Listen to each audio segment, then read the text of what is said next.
Bienvenidos y bienvenidas a Tal Como Somos, programa presentado por Carmen Pérez, donde los temas y el ritmo los marcas tú, porque nadie es perfecto.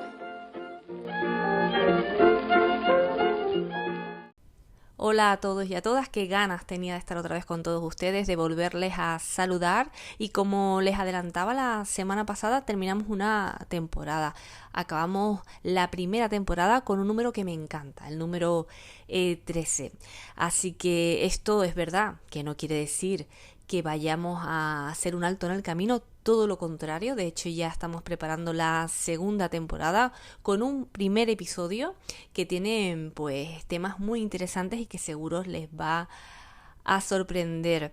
La semana pasada también hablábamos sobre abducciones extraterrestres y paramos. ¿Por qué? Porque queríamos tratar, seguir hablando de ellas, pero nombrando y hablando sobre una persona que se dedicó aquí en Canarias a hablar sobre estos temas. De hecho, vamos a escuchar la voz de este protagonista. Desde que tengo uso de razón me ha gustado muchísimo, me he interesado por todos estos temas. Yo comprendo que al tener experiencia ya mayor, las experiencias yo las tuve en el año 60 la primera y después en el 74 y 75, que para algunos investigadores el hecho de que a uno le entusiasme la idea desde jovencito, bueno, pues puede ser algo que piensen dichos investigadores que uno de todo ese material lo invente, ¿no? Pero en mi caso, desde luego, no es así. Entonces, me llamó siempre poderosamente la atención y no solo la cuestión ovni, sino todos los fenómenos paranormales. O sea, que desde un principio parece ser como que estuviera marcado en algo, ¿no? Se trata de la voz de Francisco Padrón, periodista y ufólogo, autor de más de 700 artículos sobre el fenómeno ovni y colaborador habitual de publicaciones especializadas en estos temas. Vamos a hablar de Francisco Padrón con nuestro compañero Juanca Romero, comunicador del misterio. Pero no solo vamos a hablar sobre este tema aquí hoy en este episodio en Tal Como Somos, sino también vamos a hablar de otro tema. Para ello, como siempre, damos la siguiente pista. Es el comandante con la mejor hoja de servicios de la Marina Soviética. Ramius ha entrenado a la mayoría de sus oficiales. Es una leyenda entre la oficialidad de los submarinos. Es el sumergible más poderoso jamás construido. Su nave podría colocar centenares de cabezas nucleares cerca de Washington. Nadie se enteraría hasta el holocausto final. Una vez más jugamos una partida peligrosa con nuestros viejos adversarios, la Marina Americana. Su plan es un misterio. Un hombre de sus responsabilidades leyendo libros sobre el fin del mundo. Al parecer sufrió una especie de crisis nerviosa, durante la cual anunció sus intenciones de disparar sus misiles contra los Estados Unidos. Quieren que le demos caza y le destruyamos. Abran compuertas, procedimiento de disparo. Navegamos hacia la historia. Haré que vuele hasta Marte. Puede que Ramius intente desertar. Solo eres un analista. ¿Cómo sabes lo que pasa por su cabeza? Te doy 3 días para que demuestres tu teoría. Yo no soy un soldado, solo soy analista. Eres perfecto. No soy imprescindible. Está desertando. Apostarías tu vida. Escuchamos un fragmento de la película La Casa del Octubre Rojo, una película del año 1990 donde un submarino nuclear al mando de un prestigioso general de la Unión Soviética, interpretado por el actor Sean Connery, se interna en el Océano Atlántico con rumbo a los Estados Unidos. La CIA, que ignora si pretende atacarles o desertar de su país, encarga al agente Jack Ryan, interpretado por el actor Alec Baldwin, que se ponga en contacto con él para saber sus verdaderas intenciones. ¿Por qué hemos elegido esta película? Porque vamos a hablar sobre un libro que se titula Veteranos Atómicos, donde hablan los militares que fueron usados como cobayas humanas en detonaciones nucleares. Para hablar del libro tenemos al autor, tenemos a Juan Gómez Ruiz. Y una vez que ya tenemos los dos temas que vamos a tratar en este episodio número 13, con el que damos por terminada esta primera temporada, pero como ya les he dicho, no paramos, sino ya estamos preparando la segunda temporada. ¿Qué nos queda decirles? Que comenzamos.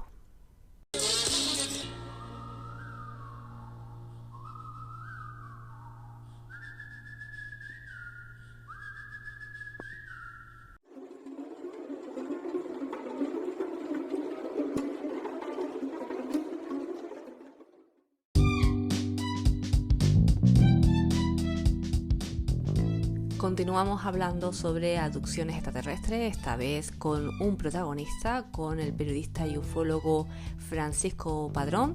Para ello contamos con nuestro compañero Juanca Romero, comunicador del misterio.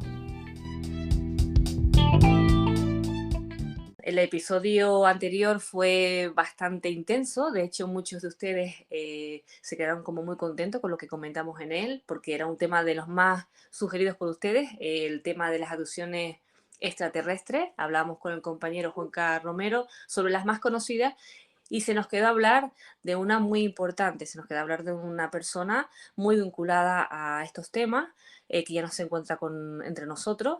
Hablamos del periodista y ufólogo Francisco Padrón. Tanto es así que cortamos la conversación con el compañero, aunque me hubiera gustado seguir, para dedicarnos hoy en este episodio exclusivamente a hablar sobre este periodista, sobre Paco Padrón. Hola Juanca, ¿qué tal? ¿Cómo estás? Hola Carmen, como siempre muy bien. Me alegro mucho, pues lo que comentaba Juanca, que teníamos muchas ganas de hablar sobre Francisco Padrón y bueno, que creemos y que era necesario pues dedicarle un apartado solamente para hablar sobre su trayectoria profesional y sobre sus experiencias en esto de la ufología. ¿Qué nos puedes Cierto. contar sobre él, Juanca? Hombre, sobre Paco Padrón o Francisco Padrón podríamos hablar de diferentes perspectivas, ¿no? La más conocida o la que trasciende, digamos, en la mayoría es la que tiene que ver con el mundo de lo insólito, el misterio, donde fue todo un maestro, un guía a seguir para muchos, pero no me gustaría obviar lo que yo creo que era su fuerte y lo que realmente se le daba, y era el mundo de la radio, el universo radiofónico, en el que él fue un maestro, no solo maestro, sino además profesor, ¿no? Y muchos pudimos conocerle en esa faceta, ¿no? Mi contacto personal con Paco Padrón, no tuve muchos, la verdad sea dicha, creo que fueron 3 ocasiones en las que coincidí con él. Fíjate qué curioso, en ninguna de las 3 ocasiones hablamos de misterio, a pesar de que era lo que le guiaba. Hablamos de radio, ¿no? Y ahora, si quieres, te cuento un poco el porqué, ¿no? Pues me parece estupendo, sí, porque Juanca, hablaron de la radio, como dices tú, ¿no? Una persona con esa información, ¿no? Es curioso, pero como bien dice, es verdad que es una persona muy conocida en este medio. Sí, yo coincidí con él en la época en la que él estaba en Radio Isla, que te puede venir a la memoria ahora. Estaba en Santa Cruz de Tenerife, en un edificio, una zona muy céntrica. Tengo que Y decir que, bueno, sí, trabajé ahí en Radio Isla, ¿no? En bueno. informativos, o sea que sí, Ujú. sí. Buenos Bueno, pues recuerdos. él trabajó allí en la época en la que estaba César Fernández y otros muchos, y coincidimos porque teníamos una amiga común, la que era directora de la radio en la que yo estaba en ese momento, que era Onda Interior Radio, también pues en una calle muy céntrica de la capital. Y coincidimos en estas ocasiones porque tanto él como yo impartíamos talleres de radio, cursos de radio por aquellos años, él en Radio Isla y yo pues simultáneamente también los hacía, pero en Onda Interior. Y por eso teníamos esas conversaciones radiofónicas de las que aprendí mucho de lo que charlaba con él, pero insisto, jamás, también es verdad que yo en esa época no hacía ese tipo de radio, jamás hablamos de misterio, aun yo sabiendo ya gran parte de su trayectoria dentro de ese ámbito. Perfecto, bueno, aprovecho que salió el nombre de César Fernández Trujillo, don César, Sí. que bueno, tampoco está entre nosotros, pues una persona que, bueno, un profesional también, al que le tenía mucho cariño y que me enseñó mucho en esto que es la radio, ¿no? Personas que se echan de menos, sí. Ujú. Aprovecho la ocasión. Claro, son de esos maestros. Yo recuerdo de César, fíjate, y sin irnos demasiado, pero yo recuerdo en una ocasión que me dijo algo que otros muchos han repetido, pero a mí solo me lo dijo él, y fue aquella frase de hablen bien o hablen mal, mientras trabajes en la radio, lo importante es que hablen de ti, ¿no? Y aquella frase a mí me marcó porque, claro, también eran mis gérmenes, mis inicios a principios de los 90 y bueno, pues quieras que no, aquel maestro que creó tantas escuelas siempre está permanentemente en la retina o en la memoria de uno, ¿no? De muchos, sí, muchos consejos. Era una persona en ese sentido muy generosa. Compartía sus conocimientos y es de agradecer, ¿no? Que personas tan profesionales y con tanta trayectoria compartan, ¿no? Ese tipo de conocimientos con el resto, ¿no? De los que estamos empezando. Así que por aquí ese reconocimiento y bueno, y ese recordatorio de un gran profesional junto con Francisco Padrón y bueno, y también, aunque Juan Manuel Pardellas también, todo hay que decirlo, ¿no? Sí, También sí, sí, director de sí. Radio Isla. Así ya que estamos, pues mira, no nos dejamos a nadie por el camino. Bueno, pues como bien dices, un gran profesional del medio, amante de la radio, pero bueno, que tenía esa curiosidad, ¿no? Y como dices tú, fue una persona que también pues admirada por personas que llevaban esa labor en aquel tiempo, ¿no? Como era, por ejemplo, Jiménez del Oso o Juan José Benítez. Era como un referente aquí de estos temas en Canarias. Sí, de hecho, Paco Padrón era el enlace del misterio en España, el enlace en Canarias. Es decir, cuando se hablaba de algún tema que tenía que ver con Canarias, no había otro, no había otra opción. Luego había algunos satélites o lacayos que le pululaban alrededor rapiñando la información, pero es que en aquel momento era él. No había, no había otra posibilidad, ¿no? Y él, conocedor de que eso era así, también, y yo creo que esto todos tenemos nuestra porción, también sabiéndolo, pues jugaba con viento a favor y cuando se le llamaba desde Radio Nacional de España o desde la propia cadena SER, etcétera, bueno, pues él jugaba a aventajado en estas tierras o, que se entiende, lo digo con afecto, a Marqués del Misterio, al Marqués del Misterio en Canarias, sin duda alguna. De hecho, no ya fuera de Canarias, sino en Canarias fue el único referente durante mucho tiempo, ¿no?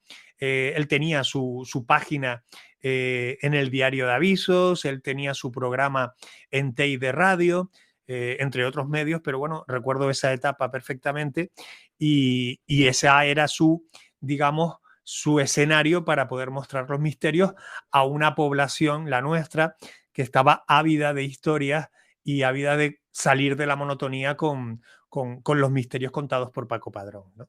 Curioso, ¿no? Que estuvo en Radio Isla y también coincidió conmigo en el, bueno, ya no coincidimos, pero también estuve en TEI de Radio, ¿no? Que ahí también Sí, tuve el honor de estar trabajando. Y bueno, son más de 700 artículos, que son bastantes los que escribió, por lo que tengo entendido sobre el fenómeno OVNI. No sé si alguno más, pero bueno, que ya 700 son sí. bastantes. Sí, yo tuve la ocasión hace ya, no sé, no me acuerdo los años, pero un buen puñado de años, ya él había fallecido, recientemente fallecido, había pasado muy poco tiempo, tuve la ocasión de estar delante de gran parte de su material. Hay que decir que era un hombre ordenado a su modo, ¿no? Ujú. Él encontraba el orden en aquello, el que lo veía desde fuera decía, esto es imposible encontrar nada de información aquí, y estuve delante de muchos de esos documentos, de esas cientos y cientos de diapositivas que tenía en su archivo, y realmente había material muy curioso, muy llamativo, ¿no? Porque al final él, aunque el tema de la ufología, el tema del fenómeno ovni era, vamos a decir, su abanderado, él tocaba todos los palos. Como buen divulgador, digamos, se preocupó por interesarse por otros fenómenos como la fantasmogénesis, aunque en menor grado, y otro tipo de palos, enigmas de la iglesia, etcétera, otro tipo de palos del misterio. Tenía un archivo muy denso, muy potente. Sus artículos en Diario de Avisos fueron escuela. Debo decir que yo me siento realmente, ¿cómo decirlo? Honrado porque años después de haber él fallecido, pasé yo a escribir la página en Diario de Avisos de Misterio, la página dominical Ángulo 13, y pasé a hacer el programa de Radio del Misterio de TEI de Radio Onda Cero, que en mi caso se llamaba pues también Ángulo 13. Es decir, de algún modo fui ocupando esos nichos de divulgación que él dejó y que de alguna manera, que se me entienda, lo digo con mucho cariño, Ujú. yo notaba, especialmente en el estudio de radio, no tanto en la prensa escrita porque es como es de fría, pero sí en el estudio de radio notaba que Paco Padrón no se había ido de allí, ¿no? Especialmente cuando tratábamos en el programa Ángulo 13 enigmas relacionados con la ufología. Se notaba la energía, llámalo sugestión o llámalo afecto o aprecio por una de sus vertientes en el mundo de la divulgación. Claro, y también, como siempre solemos comentar, ¿no? También el recuerdo, la memoria hace que esas personas sigan todavía con nosotros. Como bien Sí, dice, llámalo energía, llámalo aprecio, pero sí, hay que recordar, ¿no? A aquellas personas que ya no están entre nosotros. Y bueno, ya hemos hecho como un pequeño repaso, ¿no? De su trayectoria, pero a mí una cosa que siempre me llamó la atención, porque se hablaba mucho de ese tema, esos rumores, ¿no? De por qué él se metió a hablar sobre estos temas, que él tuvo algún tipo de encuentro o algo que le hizo cambiar su forma de vida y dedicarse exclusivamente a estos temas, sobre todo el tema OVNI.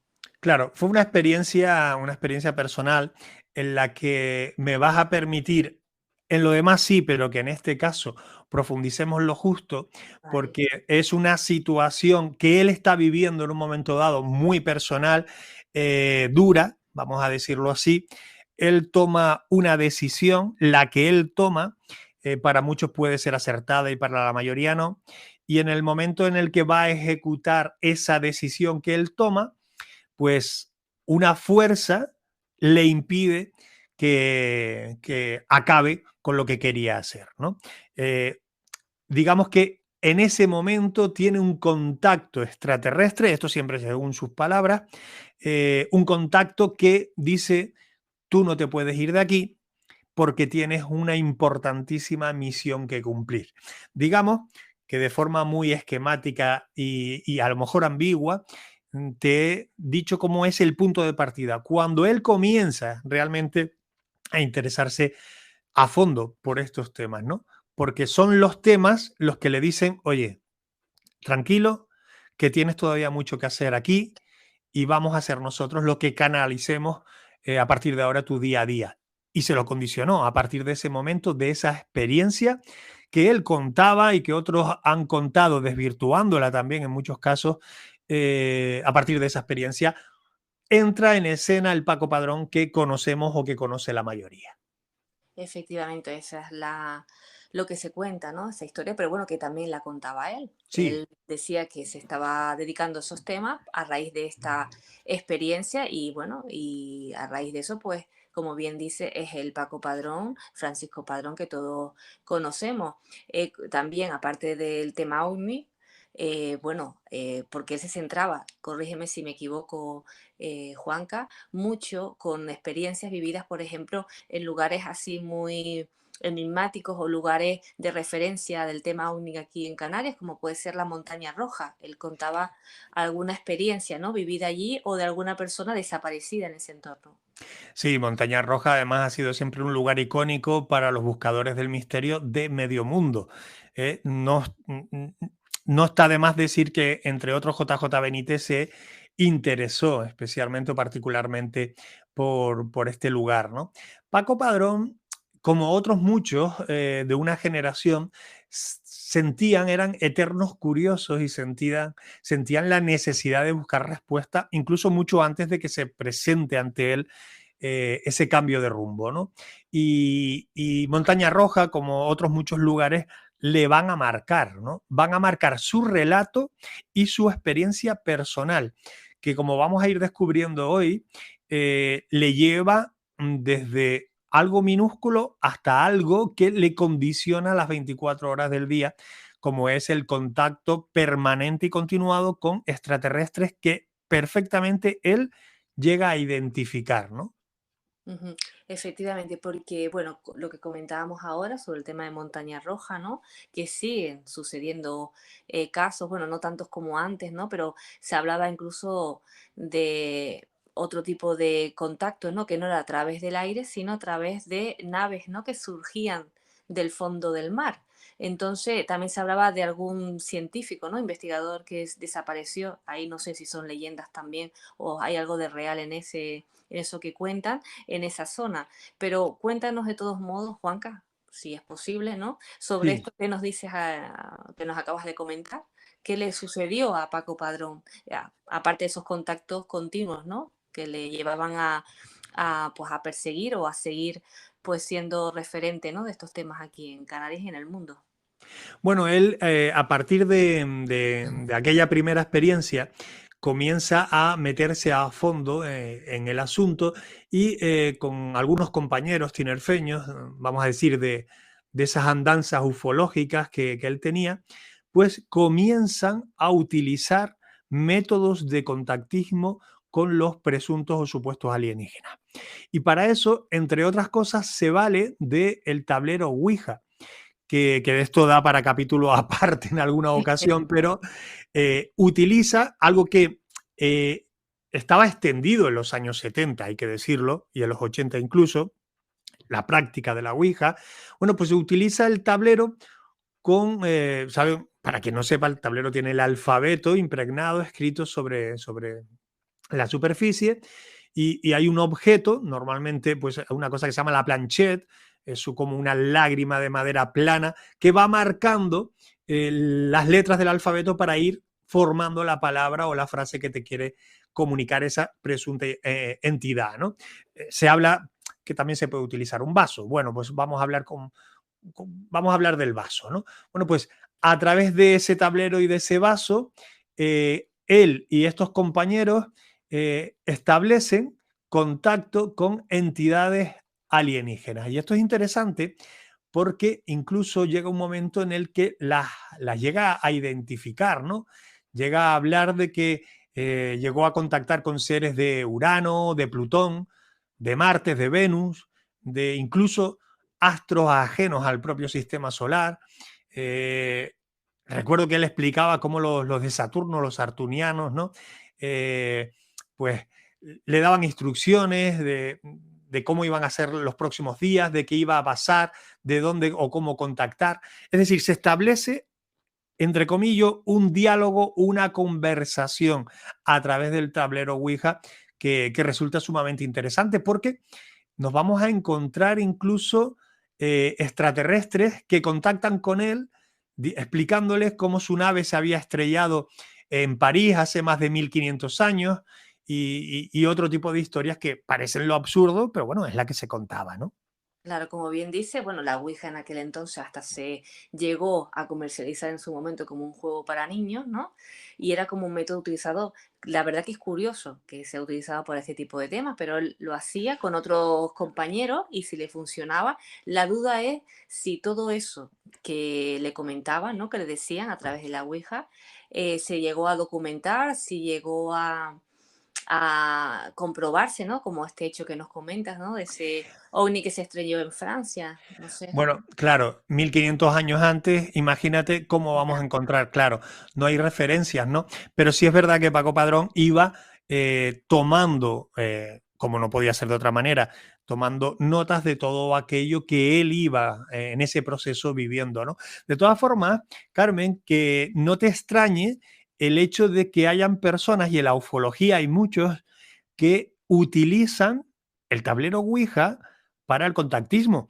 En el año 2007, aquí en Tenerife, un investigador nacional muy conocido viene hasta la isla, bueno, visitamos Barranco de Badajoz, entre otros lugares, y él me propone subir a las cañadas del Teide para hacer una sesión Ouija para entrar en contacto con unas entidades alienígenas que él ya tenía identificadas. Y te estoy hablando en el año 2007. Torpe de mí, le dije que no, que yo vaya, esta forma de investigar no la entendía, en aquel momento no entendía qué relación podía tener una cosa con la otra y dije que no. Hoy no lo diría. De hecho, he dicho que sí a otras muchas cosas que a lo mejor hace 20 años hubiera dicho que no también, ¿no? claro, bueno, pero bueno, que en aquel entonces, pues me imagino que aparte eso también impone, ¿eh? Yo te digo, a mí me lo comentan ahora y digo que no. No por nada, sino porque siempre he vinculado la Ouija con, aparte, tú sabes que yo soy amante del cine, con desgracias, ¿no? Como la hagas, acabas siempre mal. Pero Sí, bueno, que bueno, es desconocía este verdad. hecho, desconocía este hecho. Es verdad que la Ouija no es recomendable, su práctica no lo es. El mal llamado juego de la Ouija no es ni juego siquiera, ¿no? Aunque fue vendido como tal durante muchas décadas. Y no lo recomendamos porque quienes hemos experimentado bajo un control yo creo que bastante importante. Quienes hemos investigado con ella, experimentado con ella, hemos descubierto que es muy desagradable en muchas ocasiones la experiencia y que depende en qué cabeza entre esa información puede afectarle de una manera u otra, ¿no? Especialmente al profano en el mundo del misterio y la experimentación, ¿no? Por eso es que no se recomienda. Pero eso no quita para que, por eso lo he sacado a colación, nombremos que todavía hoy en día muchos, de forma seria y que se entienda coherente, utiliza la Ouija como una herramienta más, como puede ser la grabadora, la Spirit Box o una videocámara para la experimentación parapsicológica o en este caso ufológica. Perfecto, bueno, pues ahí queda, te digo, es un dato que desconocía porque como que siempre se relaciona pues a otro tipo de medio, ¿no? Para captar o contactar, mejor dicho, con el tema pues de los espíritus, ¿no? Con las personas que ya no están Ujú, entre nosotros, nunca para contactar pues con seres de otros planetas o de donde tengan que venir. Eso ya ujú. no lo sabemos, lo desconocemos. Bueno, por lo que has insinuado, lo has hecho tú en algún momento, no para Sí, contactar con estos entes, ¿no? Sino con otro tipo, ¿no? sí, sí, bueno, pues quizás en 30 años no quisiera engañarte, pero 7, 8 veces con seguridad, que no son muchas para 30 años para lo que se puede imaginar la gente, ¿no? Porque nunca ha sido una herramienta preferente para mí en la experimentación, pero sí es verdad que en algunos casos muy llamativos hemos considerado que era necesaria para complementar o buscar una respuesta que no estaba digamos, confirmada o rotunda con otros métodos como puede ser la propia grabación psicofónica, ¿no? Sí, por eso te digo que un día, en un futuro, podríamos, con toda la cautela del mundo, hablar sin cortapisas también, ¿por qué no? Sobre la práctica Me de la Ouija, sus parece, pros y sus contras. me parece muy bien que tratemos este tema importante también, sobre todo, como bien dices, para que la gente se coge conciencia y sepa que no es un Correcto. juego. Eso sí, nunca la voy a hacer, ya lo sé de antemano. Dice, nunca digas nunca jamás, pero aquí sí que digo nunca, pero por el respeto que le tengo. Mira, yo me la he llevado incluso a un hotel que está abierto, Sí, digamos, o es un hotel que sí, entra, tiene sus clientes. Yo me he registrado en el hotel y porque en ese hotel presuntamente ocurren ciertas cosas y la he llevado a la habitación en la que luego me tengo que echar a dormir, claro, claro. eh, para buscar respuestas, ¿no? Pero esa la vamos a dejar para otra. Vale, genial. Pues mira, me interesa mucho qué necesidad tienes, Juanca. Ninguna, la verdad es que Otros van al ninguna. hotel a descansar y tú vas, A pues, buscar a los que no descansan. no descansas, ¿no? Y a ver quién duerme así en esa habitación luego. Pero bueno, tú verás, tú sabrás lo que haces con tu vida. Pero bueno, interesante. Pues mira, lo apuntamos, Juanca, ¿vale? Para Ujú. tratarlo, que seguro que los oyentes ahora que nos están escuchando tendrán ganas de conocer esas anécdotas. Barranco de Badajoz, es verdad que estamos hablando sobre abducciones extraterrestres, pero es el lugar conocido aquí en Tenerife para aquellas personas que nos escuchan del resto del mundo, pues un tema también junto con el de la montaña roja muy comentado, un punto estratégico, ¿no? De donde suceden casos extraños, ¿no? En este caso, pues desde luces que aparecen, ¿no? Y bueno, y sin fin de situaciones que se han vivido en esa zona que se encuentra en el sur de Tenerife. Sí, sí, un lugar también que se ha relacionado con avistamientos ovnis. Es verdad que después de estos años en los que he investigado este lugar a fondo, eh, digamos que el fenómeno ovni es la casuística menos habitual. Hay de otro tipo, esta sería la menos habitual. Un lugar que, por hilar con lo que estábamos hablando, Paco Padrón también conocía perfectamente. Es más, él sobre el barranco de Badajoz dio algunas hipótesis de trabajo en las que no vamos a coincidir nunca, ¿no? Sus postulados y los míos, pero que bueno, que estamos abiertos, por supuesto, a diferentes frentes, ¿no? Digamos que en el caso de Paco Padrón, una aventura o una trayectoria a escuchar por lo menos o a conocer fue su experiencia, la que estamos relatando en esta ocasión, su experiencia de contactismo, que no acaba en una simple ouija, sino que esto va mucho más allá y sigue avanzando incluso hasta una fase de abducción, ¿no? Ujú. Eso, una fase de abducción que lo vamos a comentar ahora. Lo de Paco Padrón en el Barranco Badajoz, tengo que decir que soy una de las afortunadas que tiene algunas de las fotografías que él Ujú. sacó en esa zona, las tengo en mi poder, las tengo ahí guardadas como oro en paño, donde se ven una serie de luces, ¿no? Y después también se hablaba de puertas, ¿no? No sé, Adimensionales o dimensionales, efectivamente, dimensionales, sí. efectivamente, leyendas, historias como la Niña de las Peras, pero eso da para otro programa. Pero Sí, bueno, el tema de las abducciones, ¿va? Estamos hablando de abducciones extraterrestres. Él comentas que se puede decir que tuvo una experiencia de esas características. exacto. A raíz de esos contactos previos que tiene con estas entidades alienígenas, como decíamos antes, bueno, pues comienza a tener, digamos, la posibilidad, esas fases previas a el avistamiento y posterior, digamos, abducción. La actividad de este grupo del que él se rodea les lleva a citarse, a tener una cita previa con estas entidades y así el 9 de mayo de 1975 fueron convocados este grupo a la carretera de los Campitos en la isla de Tenerife a las 9 de la noche, donde en principio debían presentarse 5 naves. 5, tremendo. Sí, es decir, está dando una cifra y un lugar y una hora exacta. Por lo tanto, si tú tienes esa información, los Campitos, 9 de mayo del 75 a las 9 de la noche, ¿tú qué harías? Yo iría, Claro, claro, pues efectivamente. fueron. Mm. Llegaron a ese mirador, desde ahí se ve, para quien no conozca la isla de Tenerife o esa zona concreta, se ve todo Santa Cruz, la capital, y allí se pusieron a esperar. Es verdad que la cita a esa hora, a las 9 de la noche, no se produjo, es decir, hubo un retraso, tampoco fue un retraso grave. Las entidades, presuntas entidades, se excusaron a través de la Ouija diciendo que llegarían en cuestión de minutos. Es decir, estas entidades alienígenas avisan.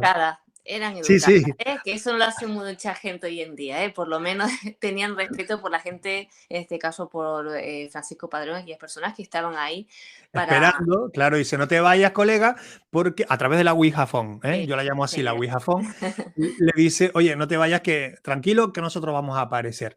Y al parecer aparecieron 5 luminarias de color anaranjado y blanco que se presentaron delante de ellos en el cielo, varias de ellas encima incluso del puerto, de la zona del puerto en la ciudad, y otras llegaban como desde el lado derecho, desde la zona sur, digamos, ¿no? Bueno, pues aquellas luces eran naves, siempre atendiendo al testimonio de Padrón, ¿no? Ujú. Eran naves de unos 30 metros de diámetro, con tripulación de 6 seres en cada una de ellas, según estas propias entidades fueron confirmando. Bueno, pues esta experiencia que vivieron allí en el Mirador de los Campitos, que fue realmente tomada como una prueba muy sólida de que aquello era cierto por parte de este grupo, supuso el comienzo de una serie de contactos cercanos, cada vez más cercanos, en ese año 1975 especialmente. No todo se limitó a esas observaciones, sino ahí sí ya entraríamos en la abducción que se produce en la playa de las Tejitas, en la zona de la Tejita. Claro, la cuestión es, ¿esa aducción fue consentida o fue algo que surgió así como la mayoría de los casos que conocemos, que no tienen conocimiento de que se va a producir? En este caso se ve que sí. Claro, claro. Es interesante la pregunta, Carmen, porque aquí podríamos hacer 1000 lecturas. De entrada, vamos a decir que sí era consentida porque el 9 de junio del año 75, un robot alienígena que se hacía llamar, creo recordar, OPAT 35, se identificaba con ese nombre, convocó urgentemente a través de la Ouija a Paco Padrón, a Emilio Burgón y a José Manuel Brito, a estas 3 personas, a las 11 de la noche en la playa de la Tejita, de forma urgente, tenían que ir. Esto está en el sur de la isla de Tenerife para los que nos escuchan desde fuera. Bueno, pues ellos llegaron, ¿vale? En lo alto, digamos, del horizonte de ese oscuro océano a esa hora de la noche, imagínate, empiezan a ver cómo aparece una serie de focos luminosos de un color violeta que ellos interpretaron como que era la nave de estos interlocutores con los que habían quedado, ¿vale? Ujú. Piden una señal y efectivamente estaban ahí, responden con un fogonazo tan fuerte que a ellos los deja, no digo aturdidos, pero a partir de ese momento los recuerdos pasan a ser vagos, imprecisos, son recuerdos un poco etéreos. Los tres recuerdan estar ya de regreso a Santa Cruz por la carretera, por la autopista, y no recuerdan qué pasó, cómo llegaron hasta ese punto. Es decir, desde el fogonazo hasta ellos verse en la carretera, hay una laguna, unos vacíos en lo que, bueno, no saben qué hicieron. Lo que hacen más o menos durante un tiempo prolongado, ¿no? Concluyen ellos que hay un espacio de tiempo perdido en el que no se sabe dónde han estado. Contactan con los seres de Urano a ver si podemos saber qué ha pasado. Finalmente, ellos no tienen el recuerdo de lo ocurrido, y si no tienen el recuerdo de lo ocurrido, ¿cómo Paco Padrón llega a describir lo que vivió durante ese tiempo? Porque esto es una laguna que muchos tienen. Es muy sencillo. Se somete a una hipnosis regresiva para rescatar la memoria de esos minutos que tiene perdido, que no recuerda qué hizo durante ese tiempo, ¿no? Entonces, pues en este caso, ¿no? Recurrió también a otro de los métodos que se suelen utilizar en este tipo de situaciones, a la hipnosis con un profesional, se supone, y eso estará todo recogido también. ¿Y qué Claro, claro. contaba o qué documentación hay respecto a Sí. esto y qué se cuenta en ella, si lo sabes, claro? Pentti Raste, que era este médico hipnoterapeuta, ¿no? Pentti Raste es quien se encarga de corroborar los detalles de esta historia, ¿no? A través de diversas sesiones, Padrón, Bettencourt. Hay que decir que Brito no quiso, sentía miedo de hacerse una regresión y no quiso, pues empieza a darse los detalles de qué ocurrió en esos minutos. Como hablamos de Paco Padrón, vamos a centrarnos en su caso, ¿no? Ujú. Él, en esa regresión, dice que después de ese fuerte fogonazo, de ese flash en la playa, ve un pasillo lleno de lucecitas en el que le espera un ser con escafandra, como si fuera un astronauta, ¿no? Le someten a una serie de pruebas a través de un casco. Él dice que tenía 23 cables, que se le puso ese casco con 23 cables, o sea, pudo contarlos, y le arrancaron incluso un mechón de pelo del pecho. No sabe muy bien por qué, pero se lo arrancaron. Vamos a pensar que para analizarlo o vete tú a saber qué, ¿no? Ujú. Tras eso, tras ese brevísimo análisis con el casco y ese arranque de mechón de pelo, lo devuelven a la playa. ¿Qué dice Burgón? Bueno, coincide a grandes rasgos con el testimonio regresivo de Paco Padrón. Lo único que el caso terminó por formar parte de la literatura, digamos, de los ovnis, y se ha ido aderezando y se ha ido adornando con el paso de los años y las décadas, un poco con la exageración, creo que innecesaria por parte de los protagonistas, y actualmente de la brutal exageración y desvirtuación de la propia historia por parte de los que me permito el lujo llamar lacayos del original. Lo que hoy nos llega como la información del expediente Paco Padrón está muy desvirtuado respecto incluso a lo que él llegaba a contar, ¿no? Perfecto. Bueno, casos que están ahí, ¿no? Que tú has visto seguramente con la seguridad con la que habla Juanca. Y bueno, y ahora hablando de estos temas, ¿te has dado cuenta que en pocos meses se está hablando de nuevo, como pasó, ¿no? En su época del tema OVNI de nuevo? Sí, y este punto, a ver, el concepto ufológico eh, es la gran prostituida del mundo del misterio, y lo voy a explicar en medio minuto. Ujú. De toda la temática que tiene que ver con lo insólito, y aquí ya hemos tratado algunos temas variopintos, la ufología es siempre la maltratada, la que más se critica y más se cuestiona, y también la gran olvidada por etapas, ¿no? Es verdad que con la llegada del COVID, cuando nos recluyen en casa durante 3 meses de forma obligatoria, a la inmensa mayoría, con menos gente en la calle, comenzamos a recuperar algo que ya habíamos perdido, y era la capacidad de mirar al cielo a través de nuestras ventanas.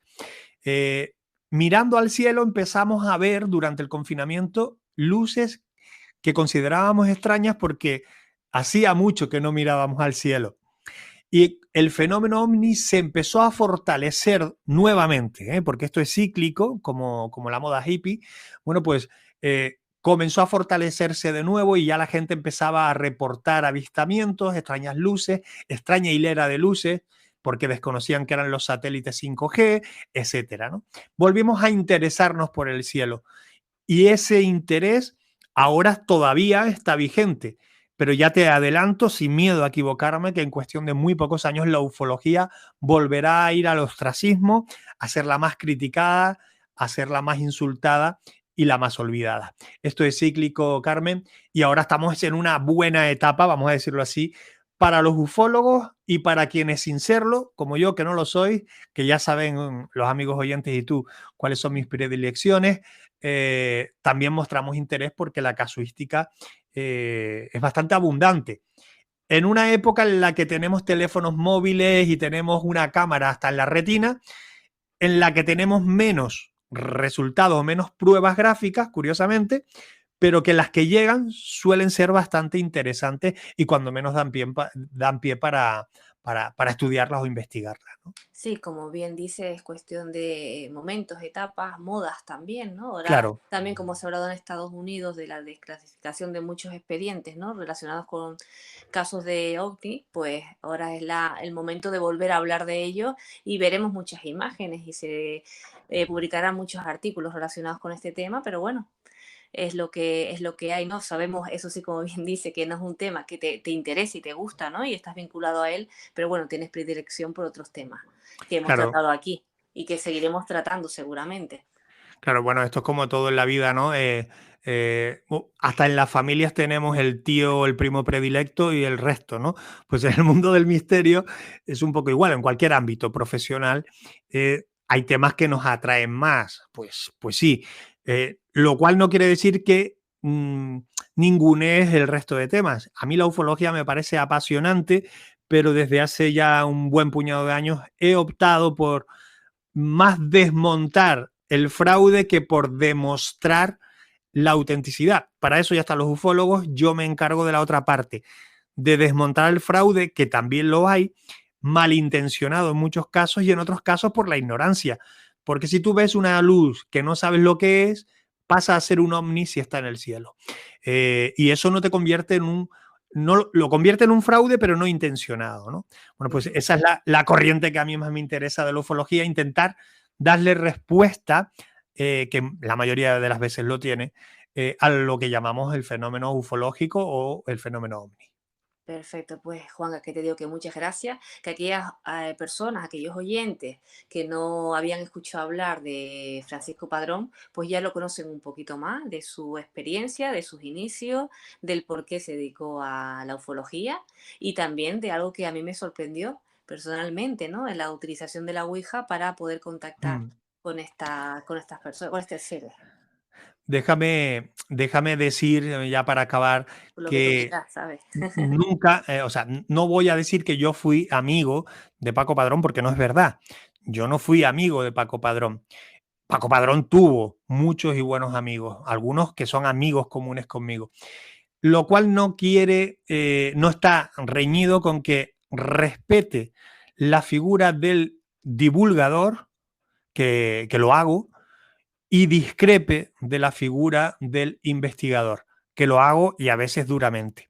Son cosas distintas, pero no quita para que podamos, digamos, honrar la memoria de este hombre que fue un gran divulgador, un referente en el misterio de Canarias, de los que ya no hay o pocos quedan, y yo creo que lo que has hecho hoy en este programa es eso precisamente, honrar la memoria de este hombre que marcó un hito en el mundo ufológico y de la investigación mistérica en las Islas Canarias.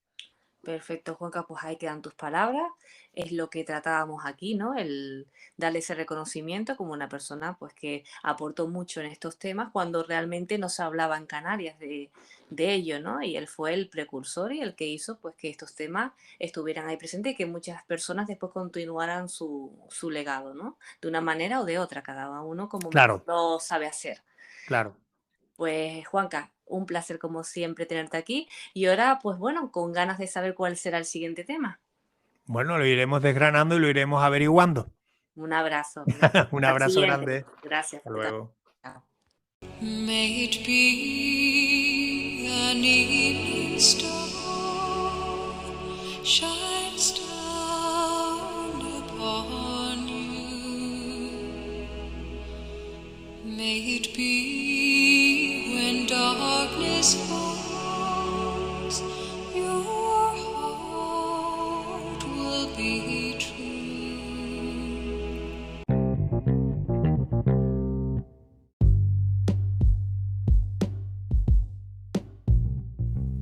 Ha llegado el turno de hablar con Juan Gómez Ruiz sobre su libro, Veteranos Atómicos. Lo escuchamos.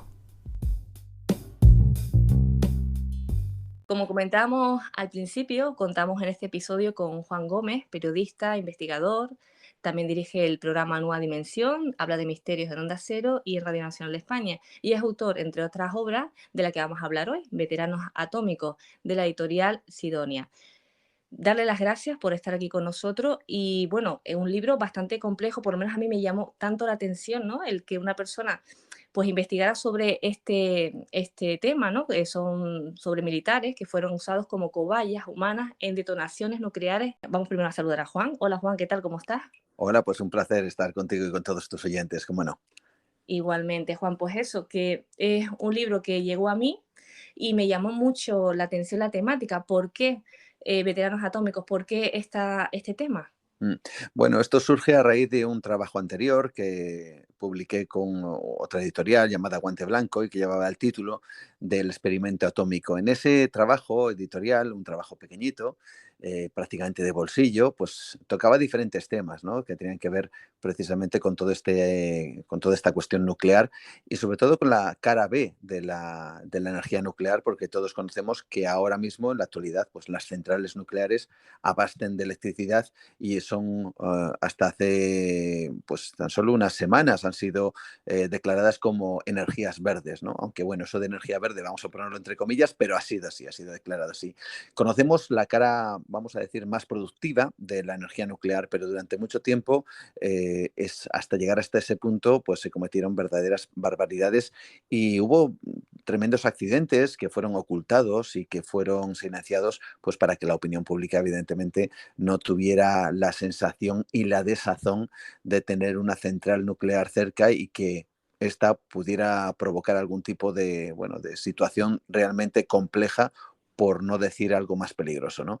Bueno, a partir de ese momento, a partir de ese viaje, a partir de ese trabajo en donde yo hablo de accidentes ocultados, de proyectos secretos, también de experimentos que se realizaron con humanos para ver el grado de uso que podía darse la radiación y sobre todo cómo esta afectaba al ser humano, pues a partir de ahí me topé con algo que yo desconocía, pero que en otros países está muy presente, sobre todo principalmente en Estados Unidos, en el Reino Unido y en Francia, que también hay en la actual Rusia, la que era antigua Unión Soviética, aunque de esta última tenemos muy poquitos datos. Y era que estos gobiernos, estos países, al ser potencias nucleares, habían decidido utilizar esta misma tecnología y estas bombas que todos ya conocemos, que pertenecen al arsenal de todos estos países, habían utilizado a muchos de sus soldados, pero también a población civil,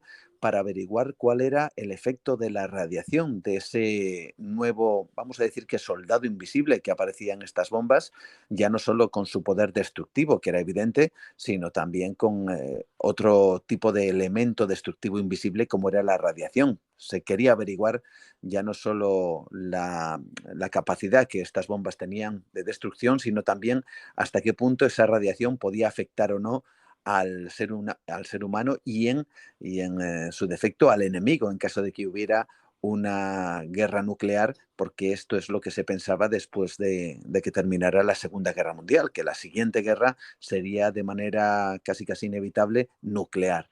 Así que lo que se hizo a través de diferentes mecanismos y sobre todo a través de diferentes proyectos secretos fue el utilizar miles, y digo bien, miles de personas, soldados, civiles, muchos de ellos, para que estuvieran presentes en las pruebas nucleares que los países, cada uno de ellos, realizaron en diferentes partes del mundo para averiguar precisamente eso. Lo que ocurre es que a estos soldados no les informaron, les engañaron y luego con posterioridad, después de muchos años, tras esas pruebas y tras verse afectados de manera directa o indirecta por estas pruebas y estas detonaciones y evidentemente por la afección de la radiación, pues se toparon con un muro de silencio que a día de hoy se mantiene, ¿no? Y es precisamente la idea es romper ese muro de silencio que aunque en España no tenemos, vamos a decir que elementos que nos acerquen a estas historias, ya que nosotros o España no ha sido energía nuclear, o perdón, no energía nuclear, no ha sido potencia con armamento nuclear, pero sí lo ha intentado, que eso si quieres podemos hablar, pues quizá nos pillen lejanas ciertas historias, pero son historias tremendas, historias alucinantes de ocultación, de conspiración, que perviven y permanecen incluso a día de hoy. Porque Juan, eso lo vamos a anotar, lo que acabas de decir ahora, ¿no? De que España lo ha intentado. A mí me interesa mucho saber lo que comentas en relación a los archivos y esos documentos secretos. ¿Te resultó muy complicado acceder a ellos? La verdad es que sí, sí fue complicado. Es un trabajo este que tienes en las manos, veteranos atómicos, un trabajo de investigación de más de prácticamente 5 años, más de 4 años, 5 años prácticamente. Y todo viene a raíz de, bueno, la idea, ya no solo hablar de las bombas nucleares, de las pruebas que estos países realizaron en diferentes partes del mundo, sino hacer algo realmente difícil y era contactar y poder hablar con los militares, los que sobrevivieron, que estuvieron presentes en esas pruebas. Y claro, esto era muy complicado, ¿no? Sobre todo porque tenemos que pensar que en países como Estados Unidos o el Reino Unido, el haber pertenecido al ejército, aunque ya seas un jubilado, eso, bueno, tiene ciertas connotaciones, sobre todo teniendo en cuenta que esta gente estuvo presentes en pruebas que fueron secretas en su momento. ¿Esto qué significa? Pues que llegaba un periodista desde España llamando a la Asociación de Veteranos Atómicos de Estados Unidos, que existe, para preguntar ciertas cosas que tenían que ver con experiencias que ellos habían tenido y experiencias que eran de alto secreto. Claro, tenemos que pensar que cuando yo llamo a esa puerta, estoy llamando a pesar de que son personas que ya se han desligado del ámbito militar a nivel, vamos a decir, profesional, ellos ya son jubilados, pero siguen sintiéndose parte de esa, vamos a decir, bueno, no sé si es estamento, a Ujú. pesar de que ya se hayan retirado. De hecho, entre los militares que ya no forman parte del ejército se siguen muchas veces llamándose de capitán, de coronel, de teniente, es decir, siguen teniendo muy arraigado pues casi casi lo que sería bueno, esa forma de vida. Sí, Así que realmente es una forma de vida, pero llegando a ese tema, Juan, el tocar la puerta, el poder hablar con ellos estaban dispuestos a comentar, a hablar, y ¿qué te contaban? No sé si me puedes sí, relatar para los oyentes alguna de esas conversaciones. sí, al principio, bueno, hubo ciertos recelos. Hay que tener en cuenta que ellos manejan material sensible incluso a día de hoy, porque estuvieron presentes en esas detonaciones y tienen documentos y tienen fotografías inéditas que solo les pertenecía a ellos. Entonces, la verdad es que me costó bastante el que confiaran en mí. De hecho, casi te voy a decir que me hicieron una especie de tercer grado para Ujú. averiguar quién era yo realmente. Incluso uno de los veteranos atómicos llegó a preguntarme abiertamente y de manera directa si yo era un agente del gobierno porque, bueno, ellos manejan, tienen en sus archivos personales cierto material sensible y no estaban dispuestos a dárselo a cualquiera bueno, fuera a hacer un mal uso de ese material. Bueno, con el paso del tiempo conseguí ya por fin que entablaran confianza, ya que vieron cuáles eran mis verdaderas intenciones, y a partir de ese momento el que es el presidente de la Asociación Nacional de Veteranos Atómicos se puso en contacto con muchos miembros de esa misma asociación, y a partir de ese instante me empezaron a enviar sus historias, me empezaron a contar cosas que son tremendas, ¿no? Como ellos fueron, insisto, utilizados como cobayas humanos por su propio gobierno, como fueron enviados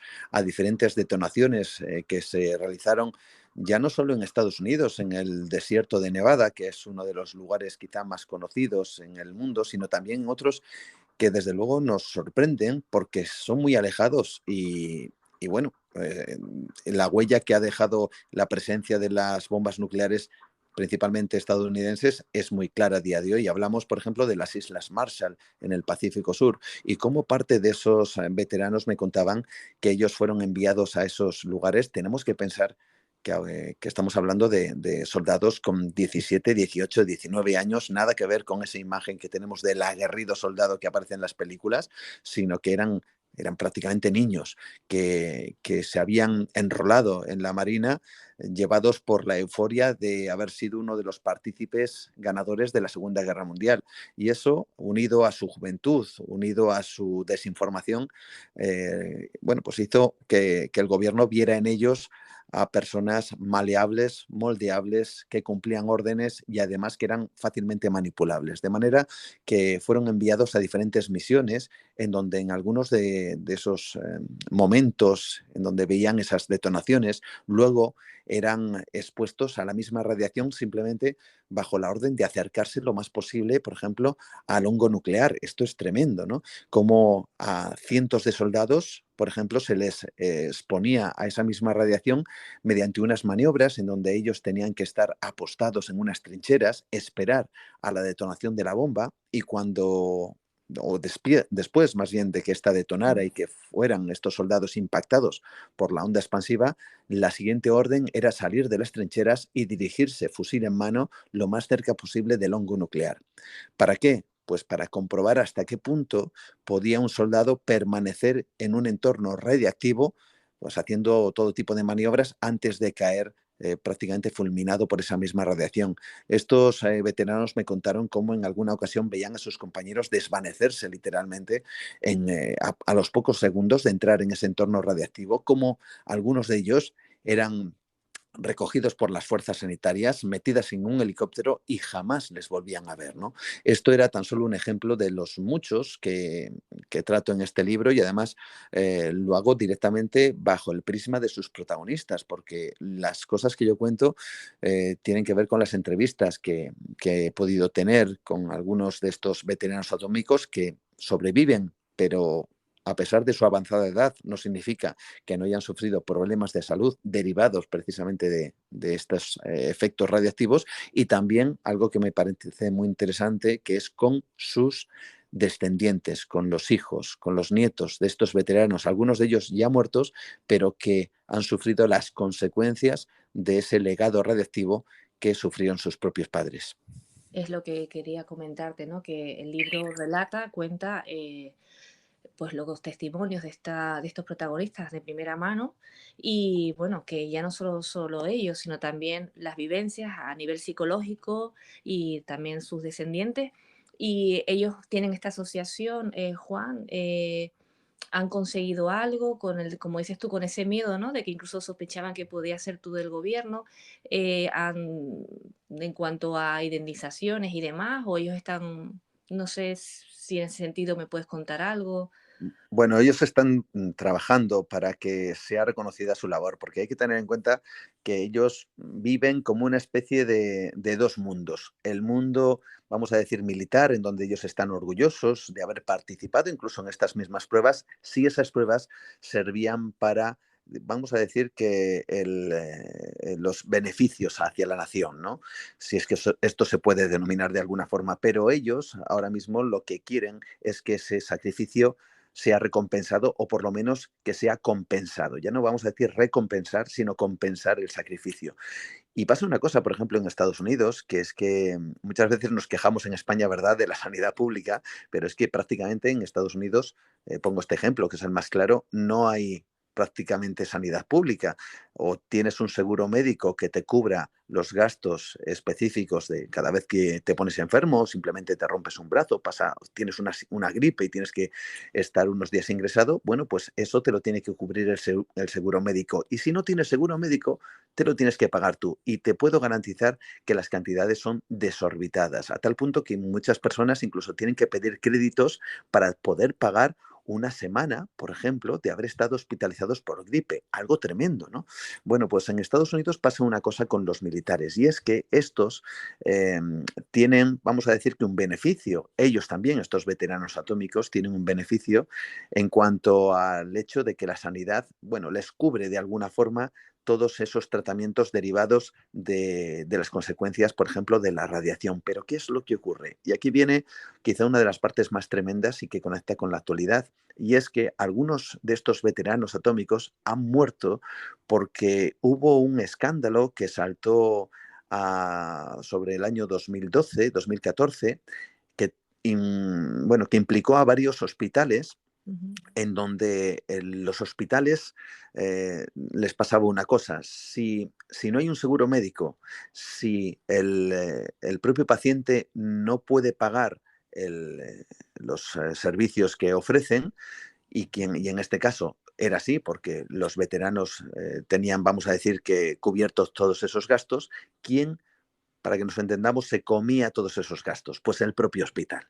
¿Qué es lo que ocurre? Bueno, pues que varios hospitales en Estados Unidos lo que hacían era relegar en las listas de espera a estos veteranos atómicos para atenderles lo más tarde posible y así ahorrarse los gastos de los tratamientos que en muchos casos eran muy costosos debido, por ejemplo, a que eran cáncer o que era algún otro tipo de, bueno, de elemento que tuviera que ver pues, con este tipo de experiencias terribles que ellos tuvieron en su pasado, ¿no? ¿Qué es lo que ocurre? Bueno, pues que en esas listas lo que hacían era esperar a que literalmente algunos de estos veteranos se murieran para no tener que utilizarles como pacientes y de alguna forma evitar así y ahorrarse sus tratamientos, ¿no? Para que veamos esto, que por un lado afecta a todos estos veteranos y que les está llevando a reclamar y reclamar todas las ayudas posibles y sobre todo que paguen los directores de estos hospitales con prisión, con cárcel, Claro. por las cosas que han llegado a realizar para que estos hombres y estas mujeres, que algunas hay, no reciban el beneficio que ellos esperan. No, y gracias siempre a eso, a la investigación, como trabajos como los que estás haciendo tú ahora, ¿no? Todo esto sale a la luz y es bueno que existan este tipo de asociaciones. Para terminar, Juan, de nuevo agradecerte que estés aquí con nosotros. De todos los relatos que escuchaste, de todo lo que pudiste investigar, ¿cuál fue, si hay alguno, que te haya impactado más? Ese Bueno, nivel de crueldad, ¿cuál fue el que dices tú, Dios mío, qué maldad, ¿no? O qué crueldad la ¿no? de la humanidad en estos casos, ¿no? bueno, hay muchos, ¿no? Hay casos terribles, pero fíjate, yo me quedaría quizá con un proyecto que tuve la oportunidad de conocer parte de los informes que fueron desclasificados y que fue un proyecto secreto llamado Proyecto 4.1, en donde no estaban implicados, que también algunos de estos veteranos, pero sí parte de la población civil, los nativos que vivían en las Islas Marshall, en el Pacífico Sur. Para que te hagas una idea, se planteó toda una estrategia para irradiar a estos nativos y así luego poder estudiar los efectos de esa misma radiación con el paso del tiempo. Lo que se hizo fue una detonación nuclear en donde el hongo provocó que los vientos y toda la lluvia que ésta generaba, que evidentemente era una lluvia negra, como se le llaman, una lluvia radiactiva, estos vientos llevaran esa lluvia hacia las islas en donde supuestamente estos nativos habían sido trasladados para su mayor seguridad, pero se sabía perfectamente debido a a las diferentes previsiones meteorológicas que esos vientos iban a llevar la nube radiactiva hasta esas islas y que ahí iba a descender esa lluvia negra sobre sus chozas, sobre su vida, sobre su cuerpo y sobre un futuro que se convirtió efectivamente, como esa misma lluvia, en negra. ¿Qué es lo que pude descubrir con ese proyecto 4.1? Bueno, pues que efectivamente estos nativos fueron irradiados y lo que hicieron los norteamericanos una vez que los marseleses acabaron contaminados fue llevar allí supuestamente médicos para ayudarles, pero que en realidad lo que estaban haciendo era tomar muestras de tejido. Incluso hay testimonios tremendos en donde una mujer relata cómo a su madre, que estaba moribunda debido a la radiación, la abren en canal, la sacan órganos internos, los meten en un bote, se llevan esas muestras y dejan a la madre tirada muerta en el suelo, ¿no? Imagínate ese espanto que produce todo eso y sobre todo los Esa testimonios. crueldad. Claro, porque son Y ese absolutamente sadismo también. reales. Bueno, pues a día de hoy el gobierno norteamericano, a pesar de la desclasificación, todavía hay miembros del proyecto existiera porque evidentemente el admitir que todo eso se hizo a instancias del propio gobierno norteamericano es casi un delito contra la humanidad, ¿no?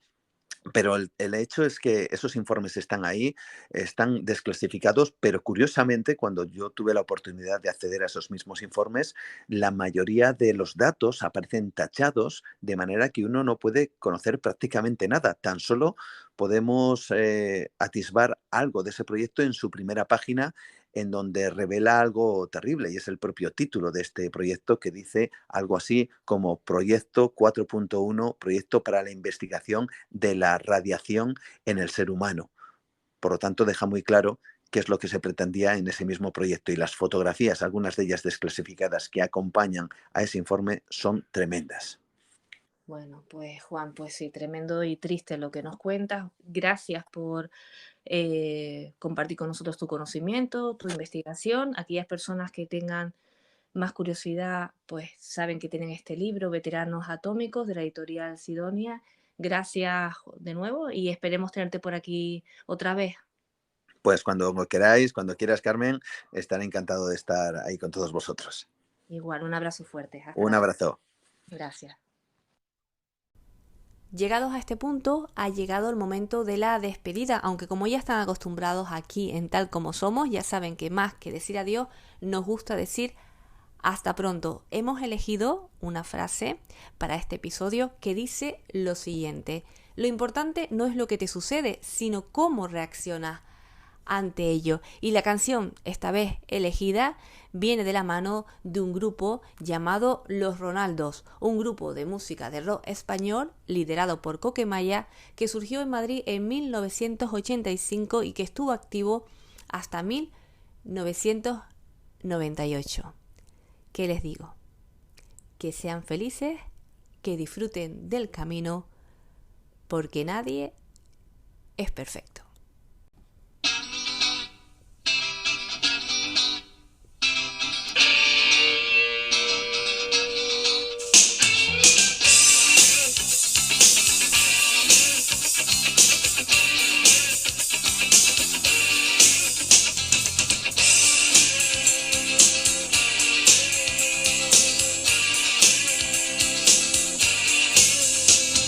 Nos damos un paseo, corremos por las calles, un poco de jaleo ahora que no hay nadie. No quiero dormir, no quiero dormir.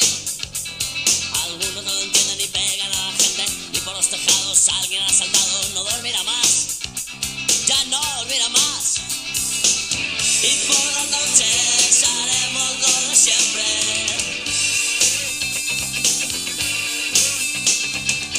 Porque nos gusta y porque nos divierte. Ella se ha desmayado, trabaja demasiado, tiene mucha prisa y quiere llegar lejos. No puede dormir, no puede dormir. Él dijo que se iba y está aquí todavía, una noche entera hablando de lo mismo. No sabe dormir, no sabe dormir. Y por las noches haremos lo de siempre.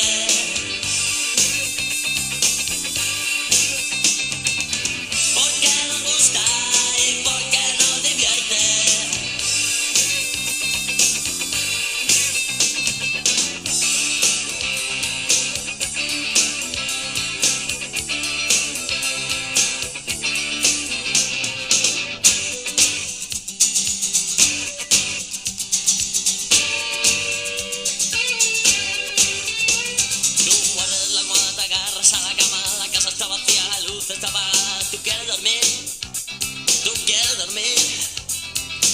Estamos esperando a que venga nuestro amigo, él duerme siempre mucho y sabe lo que hace, le gusta dormir, le gusta dormir.